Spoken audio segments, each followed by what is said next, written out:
when I was asked and invited to come participate. I really wanted to be there in person with you all. For various reasons, I'm unable to do that. But I hope that you can feel me through this virtual means. Let me see a fist up if you can hear me well. Let me just make sure that everybody can hear me. Okay. Okay, great.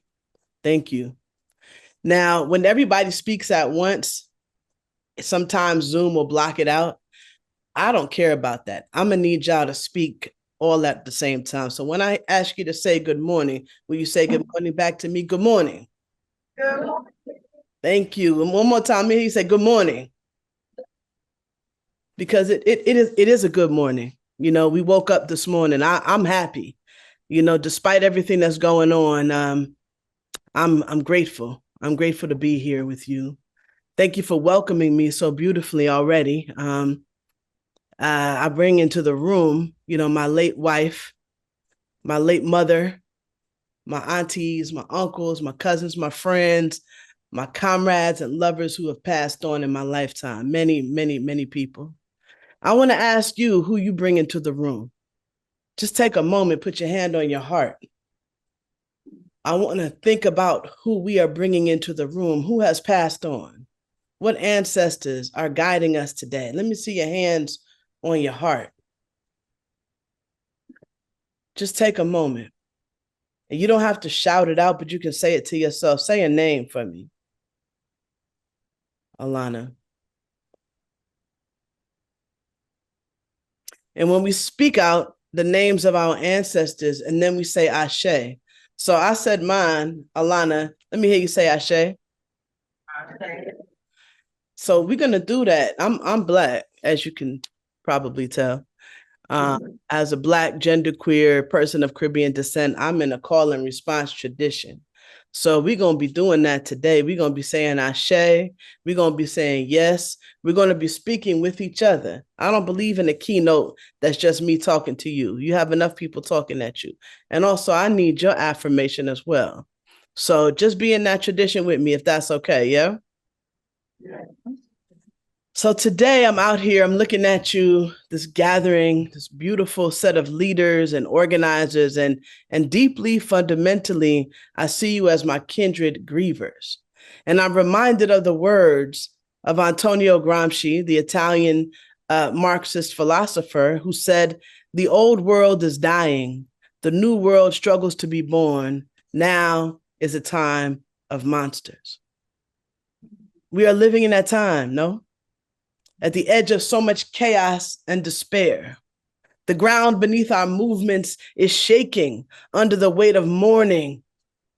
A decade of mass loss. Now, we just thinking about the last decade, but I know you feel in your bones the last century of mass loss, generations of mass loss. We mourn just in the last decade the losses from genocide, colonial wars, and the direct aftermath of a catastrophic COVID pandemic. Let me hear you say Ashe. Ashe. We're mourning the losses from the ongoing pattern of racialized extrajudicial killings of Black bodies by law enforcement. Let me hear you say Ashe. Ashe. We're mourning the losses from the mass shootings and the proliferation of guns in our streets while jobs, education, and healthcare are decimated. Let me hear you say Ashe. Ashe. We're mourning the losses from the rising tide of fascist authoritarians who kidnap our immigrant families, scapegoat our trans communities, and roll back civil rights for women, Black communities, and workers. Let me hear you say Ashe. Ashe. And I need to feel you. I need to hear you say it with your chest. We are mourning the losses from the existential threat of climate disaster posed by these by corporations who control and extract our land, air, food, and water. Let me hear you say Ashe. Ashe. Ashe. See, coupled with the militarized suppression of dissent and a narrative war on empathy, These escalating crises are tied together by the shared and devastating experience of mass death, disability, and displacement. The crisis of fascism has conjured an American context of loss, a capitalist epidemic of disenfranchised and unprocessed grief marked by loneliness, alienation, disillusionment, and burnout. Somebody out here know what I mean. He said now is a time of monsters, but it's also a time for mourners, and mourners are powerful. When faced with this kind of species-level terror, mourning can be good medicine. It might even be exactly what we need to metabolize our terror, not into apathy, but into the relentless collective action needed to save life on life's terms, to save freedom on freedom's terms. Mourning, the act of grieving in public, is good medicine. And it reminds us that human relationships are the smallest and most profound unit of power. Somebody say yes. Yes. So let's open with gratitude, okay? Gratitude for the chance to mourn our dead, to fight like hell for the living, and maybe build a few relationships to press against the dark. Yeah. Gratitude for this sacred space that might wean us from the cold and remind us who we are and what we deserve. Look around. Just take a moment and look around. Catch somebody's eye, if you will. Don't be afraid. We are a small community, but we are mighty. There is no one coming to save us. We are already here. As a kindred griever, and as a movement strategist who believes that community organizing is the best way to build durable power for racial and economic justice, I invite you into this question. Can the transformative power of grief accelerate liberatory social change? Can the transformative power of grief accelerate liberatory social change? Now, I think the answer is yes. But it depends on the degree to which our movements are able to navigate loss, build communities of belonging through that congregational emotion and experience, metabolize that emotional congress first into the process of collective grief that builds mass organizations, and the collective action that builds mass movement. I'm telling you, grief is a powerful mobilizer. Family, I'm here today not to dismiss your despair, but to acknowledge it. I'm here to propose a thesis. You know, I don't want to dig too deep into the sorrow. I want to instead propose a thesis for your joy and your freedom. I propose this, that grief is not simply personal, it's also political. That it's not simply individual, it's also collective. That it doesn't only impact the self, it also has the power to shape the system. I want to offer to you that grief is not an emotion. Sorrow is an emotion. Grief is a process and a politic. I offer to you that I also believe that it is not only for your pruning, but it's also for your growth. And I think it is the single most necessary radicalizing force to power our next American reconstruction. Somebody say, Ashe. But to understand the way we engage grief to build mass movements, we have to first confront its racial character. In America, loss is not distributed equally, and neither, therefore, is grief. The anti-Black, anti-Indigenous, anti-immigrant nation building of this country has been marked by staggering amounts of loss. Now, let's be clear. Loss is natural, but not these losses. No. These losses are mechanized. These losses are imposed by systems of hierarchy and exploitation, creating an unequal racial burden. So this 2021 study found that Black people have a 24% higher mortality than whites in the 30 largest US cities. We suffer on average 74,000 more deaths a year. Come on. 74,000. These stats and others should move us beyond the narrow understanding of health inequities to bearing witness to what is, in fact, a moral catastrophe rooted in the premature, preventable loss of Black life, of Indigenous life, of Palestinian life, of immigrant life, of working class life. The scale of our losses is too massive to be solved by individual behavioral choices or minor policy adjustments. It requires something greater. It requires a radical reconstruction of the systems of housing, of healthcare, of economic access, criminal justice, and more that created this death gap from the beginning. It requires also a new way of thinking about grief. Now, this death gap that I mentioned, it's not a coincidence, nor is it simply a byproduct of inequality. You feel me? White supremacy, patriarchy, capitalism, they're systems of hierarchy that have mechanized unequal patterns of loss. This is on purpose, right? Thereby producing this unequal burden of grief. Does that make sense? If you carry this communal and generational weight, if you understand what I'm saying, can I hear you say Ashe?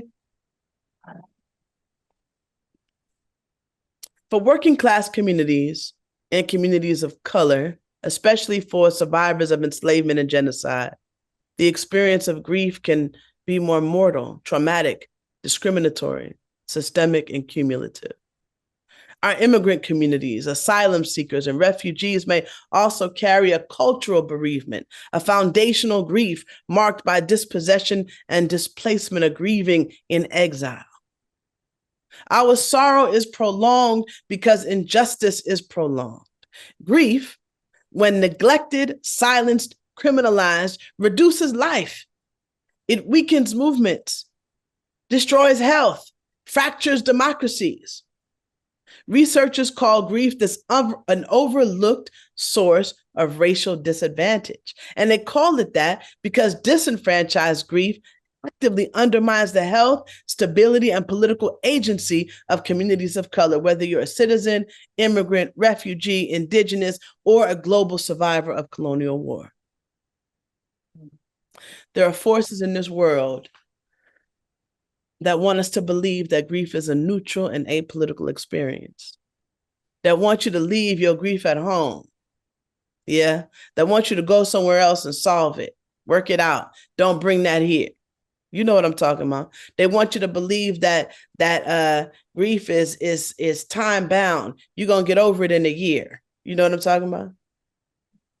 But this narrative narrowly treats grief as purely personal and psychological, as time-bound and discrete, as prescriptive only of sadness and not also of joy and freedom. When I think about my wife, she died in 2018. I'm not only sorrowful, I am also filled with joy because I had a love. Come on. When your mama died and your grandmama died, you didn't only respond with sorrow, you loved. You remembered the funny thing they said. You had joy in your heart, something that they left for you to move on with. It is prescriptive not only of our sadness, but also of our joy and our freedom. So in this context, the traditional definition of grief, the acute pain and sorrow that accompanies the loss of a loved one, right? That's how we normally understand grief, is far too narrow. It fails to account for the generational, systemic, and political weight of loss. The loss of our lands, our languages, our liberty, our lives. It also fails to account for the might of grief, its ability to bring us together in shared meaning, to coordinate us in shared strategy, to move us into collective action. Come on. The right And the power to grieve must, therefore, become a North Star of any movement for racial justice, and as such, offers us a profound political opening. Anybody know who Miriam Kaba is? Sister wrote a bunch of stuff, and one of the things they wrote said, "Let this radicalize you rather than lead you to despair." And I say, Ashe. Will you let this era of loss radicalize you, or will you let it lead you into pessimism and apathy? That is a choice. That is a decision. Will you let this era of loss radicalize you? Let me hear you say, "I will." Let me feel it. Let me hear you say, "I will." These conditions of mass loss seek to fracture us, to divide us, to conquer us, to weaken and disperse us. And yet, here we stand. I'm going to ask you, if you're able to, just for a moment, to stand up. If you're able to, please take a moment and stand up. If your body will allow such an action, take a moment and stand up. I need you to see and feel, here we stand. These conditions make war against empathy, and yet here we stand. Here we are. We remain on empathy's side, just the same way empathy has always been on our side. Turn to your neighbor and say, "I am on your side." I am on your side. Come on, turn another way to the next neighbor on the other side and say it. "I am on your side."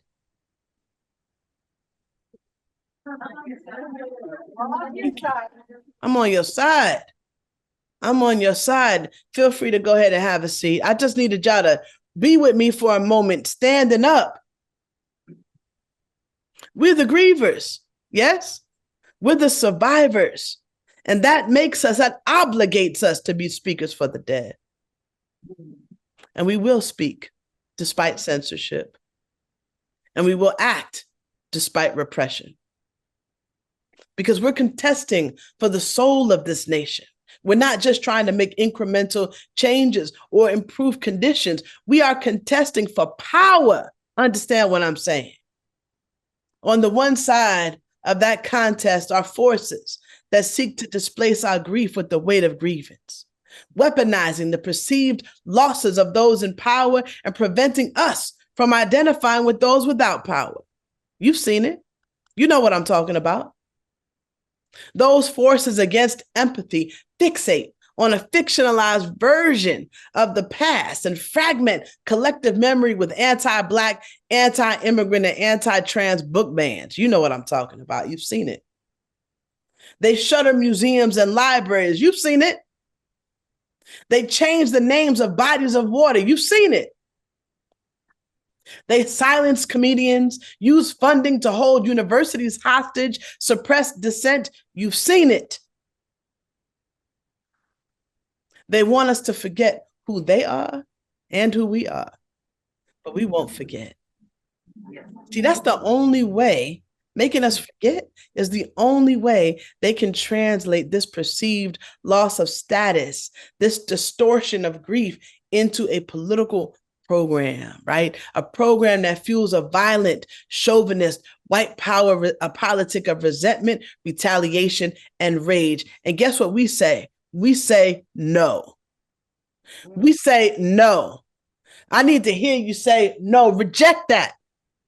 We will not stand for that. We say no. No. We say no.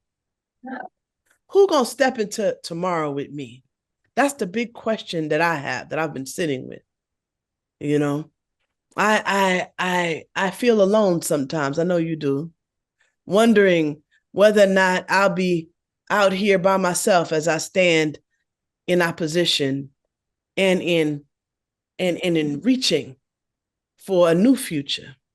Who will step into tomorrow with me? I hope you'll say that you will. We will not allow these forces to hijack our trauma or stagnate our healing. They're going to do everything they can to manipulate us away from each other, but we will not let go. Grief is not only a practice of empathy, it's also a practice of solidarity.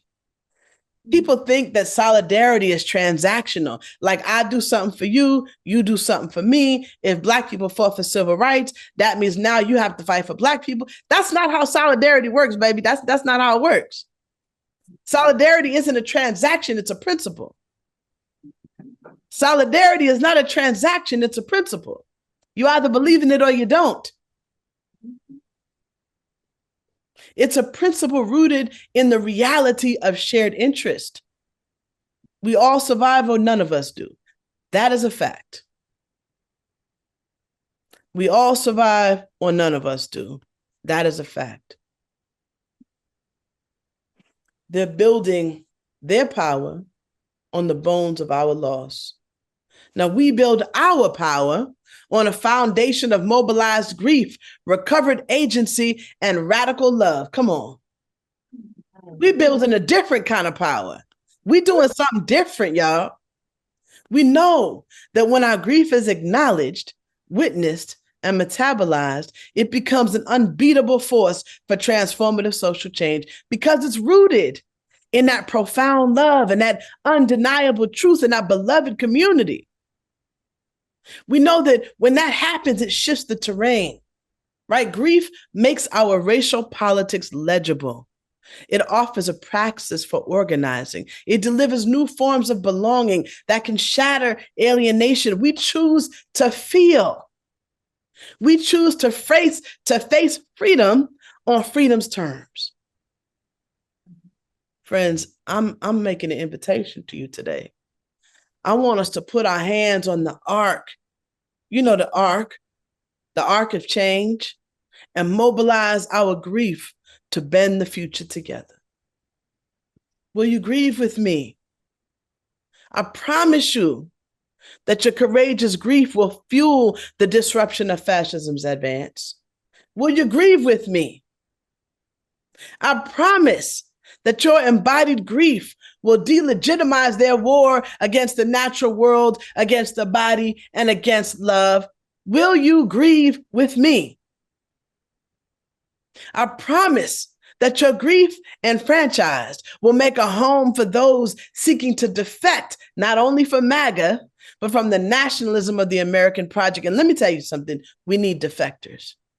We can't discard our defectors. No movement for justice can survive without them. We need to weaken the pillars of authoritarianism. And for that, we need to take their power away. You know what I'm talking about? So we have to shift how we do our politics. Will you grieve with me? Yeah. I promise you that your connected grief will restore the nervous system of democracy. It'll rebuild beloved communities, and it'll create vehicles for durable power. Will you grieve with me?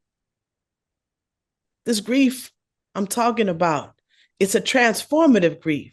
It's not merely about healing, it's also about governance. Transformative grief can, when attached to strategy and organization, supercharge democracy and strengthen justice movements toward a fourth American Reconstruction. And I want a Reconstruction, family. I'm dying for a Reconstruction, family. A Reconstruction that's rooted in 4 non-negotiable principles: relief, restitution, reparation, and finally, the very act of reconstruction itself. This is how mourning and how this nation will be democratized. As leaders, we take up the call to ensure the compounded, recursive, and disenfranchised grief of our communities is translated into profound meaning and even more profound movements. Yeah, we're standing at a crossroads. Right? Gramsci said it. He said the old world is dying. The current moment of mass loss can either accelerate apathy and alienation. It can threaten to unravel the gains we have fought for and won. It can steep us in pessimism. It can paralyze us in fear. Or We can let loss radicalize us. We can choose the path of transformative grief. See, that is a path of connection. That is a path of unprecedented joy. That is a path of empathy. That is a path that builds movements. We can claim our collective sorrow, redefine it as a political resource, and mobilize as grievers together, because we've all lost something, haven't we? Despite the rigged rules, I have to believe that with that kind of love in our hearts, that kind of gratitude in our mouths, that kind of power in our hands, we can rise to meet freedom on freedom's terms. You know, when I lost my wife, I had already lost my mother, many other people. And since 2016, I lost 19 close friends and family members. Recently lost my uncle, Uncle Pete, you know, who I was very, very close to. And there was a point when I thought to myself, you know, it's just not fair. You know what I mean? You know that feeling. You've been there. It's just not fair. Why should some people have to lose so much while others stand to gain on the backs of our loss? It's just not fair. Now, the last several years might have knocked us down, might have put you in exactly that place that I was. I tell you, when the COVID pandemic hit, there was a part of me that was like, okay, so now everybody else can feel like I felt. You know what I mean? Somebody know what I mean. The last several years might have knocked us down. We might be scared. You have reason to be. It makes sense. And the next several years, I tell you, it's going to give us a run for our money. We know that. We know that. But guess what? Today, we're here. Spirit upright. Dignity as tall and unmovable as a mighty mountain. And that, my friend, is worth more than you can imagine. Today, this moment, this present moment, we can commit to building a future where loss is liberatory, the natural result of loving, not manufactured and distributed by inequality. Today, we can allow our grief to forge a hopeful path to radical democracies and resilient human rights. Today, I believe that as we grieve, we'll not only heal ourselves and our communities, but also this nation through a massive redistribution of power. Can you imagine it? Now, just for a minute before I wrap up my time with you, I want to ask you to take a minute, and I want to invite you to turn to a person next to you, anybody, it doesn't matter. And I want you to ask them, what have you lost? And how has that deepened your courage? Just take a few minutes and exchange on that. What have you lost? And how has that deepened your courage? I'm going to ask for 10 minutes on the clock, and then we'll turn it around and come back and conclude and get some questions and answers. Welcome back. Turn to your neighbor, say thank you.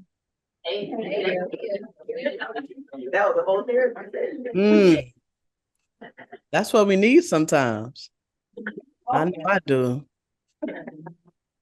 So recently, somebody died that I loved. For many, this individual was an icon, you know, a freedom fighter, somebody who had escaped. For me, this person was somebody whose children I grew up with. I am a Panther Cub. My mother was a member of the Black Panther Party in the Harlem chapter. My father was a member of the Black Liberation Army. My mother worked alongside Assata Shakur. My father worked alongside Assata Shakur. And she died just a few days ago. And she is best known for reminding us that it is our duty to fight for our freedom. She says it is our duty to win. And I believe that.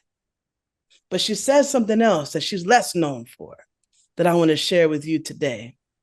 She said, I have been locked by the lawless, handcuffed by the haters, gagged by the greedy. And if I know anything at all, it's that a wall is just a wall and nothing more at all. It can be broken down. Ashe. Ashe. Let me hear you say, I believe. I believe. I believe that. I believe that. I believe that we. I believe that we. I believe that we will win. I believe that we will win. Do you believe it? Let me hear you say it. I believe. I believe that. I believe that. I believe that we will win. Let me hear you, Cap. Come on, let me see you. That's it. I believe that we will win. I believe that we will win. Let me see you stand up for a minute. Come on now. I'm not going out here with no quiet. That's not how I do it. I believe that we will win.